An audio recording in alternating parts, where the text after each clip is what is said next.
आसाम और पश्चिम बंगाल में बीजेपी को इतना बहुमत कैसे मिल गया? दरअसल क्या है कि ये छत्तीसगढ़ और हरियाणा, राजस्थान, मध्य प्रदेश, गुजरात, अब महाराष्ट्र, इन्होंने चुनाव में कारनामे किए।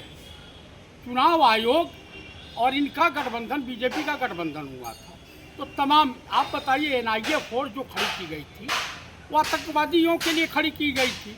उसका इस्तेमाल बंगाल में हुआ, लोगों को वोट डालने नहीं दिया गया और एसआईआर के नाम पर लोगों का वोट काटा गया। तो कुल मिलाकर के भाजपा साम दाम दंड भेद से ये चुनाव जीती है, नहीं तो इनको वोट कौन देने जा रहा?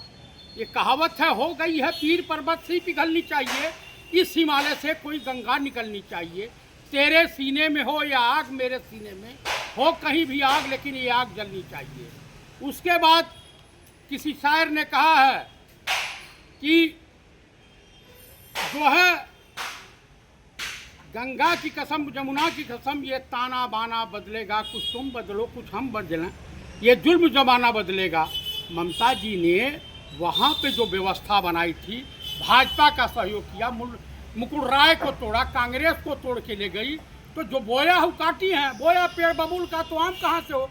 भाजपा को आपने स्थापित किया, आसाम में भी स्थापित किया, कांग्रेस के लोगों को तोड़ के ले गए। तो भैया इसका खामियाजा भुगतना पड़ेगा और देश भुगत रहा है, देशवासी भुगत रहे हैं। आँख नहीं पट्टी नहीं खुल रही तो क्या करें? लेकिन फिर भी ममता दीदी चुनाव लड़ी हैं और जो है खूब बेहतरी से लड़ी हैं। ममता दीदी ने सबसे बड़ी जो गलती की, अगर कांग्रेस से समझौता करके लड़ती तो शायद ये दिन नहीं देखने पड़ते। लेकिन जब किसी को ज़्यादा बहुमत मिलता है या कुछ मिल जाता है तो वो हवा में उड़ने लगता है और सबको जो है, अगर समझौता ही की होती तो चुनाव ये 100% जीतती। लेकिन ये बेलगाम हो गई थी और बेखौफ हो करके कि भाई हमारे साथ तो लोग हैं। कांग्रेस 294 सीट पे लड़ गई, बुखार उतर गया इनका। तो कुल मिलाकर के अभी भी कांग्रेस पार्टी में छुपे हुए स्लीपर सेल गद्दारों से निपटना है। आसाम हम हारे नहीं होते, भंवर जितेंद्र सिंह है उसके लिए हारने का मुख्य कारण है। तो कुल मिलाकर के अभी कांग्रेस में दलाल टाइप बीजेपी के स्लीपर सेल छुपे हुए हैं जो पदाधिकारी के रूप में काम कर रहे हैं। अब उत्तर प्रदेश में माननीय राहुल गांधी को जो लड़ना पड़ेगा, बेखौफ होकर लड़ना पड़ेगा और संगठन को मजबूत करके लड़ना पड़ेगा। और ईश्वर ने चाहा तो 5 स्टेट में हमारी सरकार बनेगी। और आने वाले दिनों में अभी महंगाई तो वो जोर पकड़ेगी कि जनता बीजेपी के कार्यकर्ताओं और नेताओं को गांव में घुसने नहीं देगी। वो परिस्थिति बनने जा रही है।